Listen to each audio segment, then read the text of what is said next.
Jenazah Emeril Khan Mumtaz atau Eril, putra Gubernur Jawa Barat Ridwan Kamil, telah ditemukan pada Rabu, tanggal 8 Juni tahun 2022 pagi waktu Swiss.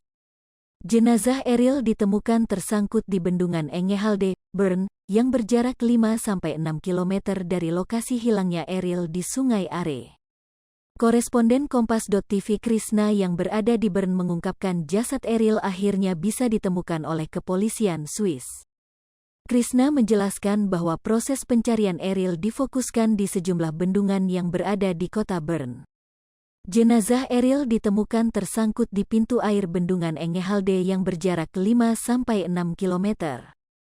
Fokus pencarian Eril dilakukan di sejumlah bendungan karena seperti kasus-kasus sebelumnya, orang yang tenggelam atau hanyut di Sungai Are akan tersangkut di pintu air. Namun, penemuan jenazah Eril ini terbilang cukup lama karena memakan waktu hampir 2 pekan.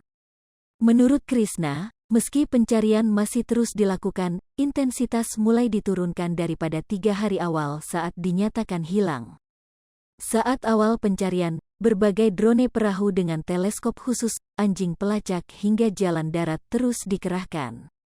Namun setelah sepekan lebih, intensitas pencarian menurun karena persoalan biaya yang mahal. Selain itu, lanjut Krisna, untuk mencari di bendungan harus dilakukan dengan cara menyelam. Namun hanya penyelam khusus yang bisa melakukan hal tersebut lantaran medan yang terbilang sulit. Jadi, hal-hal tersebut yang menyebabkan pencarian jenazah Eril menjadi sedikit lama. Seperti yang diberitakan sebelumnya, jasad Eril telah ditemukan pada Rabu, tanggal 8 Juni tahun 2022. Untuk memastikan, kepolisian Swiss langsung melakukan penelusuran DNA, dan pada Kamis, tanggal 9 Juni tahun 2022, dipastikan bahwa jasad tersebut adalah Eril, putra Ridwan Kamil. Saat ini jenazah Eril sedang dalam proses administrasi untuk mengurus repatriasi sebelum dipulangkan ke tanah air. Keluarga mengharapkan jenazah Eril bisa sampai di Bandung pada hari Sabtu, tanggal 11 Juni tahun 2022, atau Minggu, tanggal 12 Juni tahun 2022.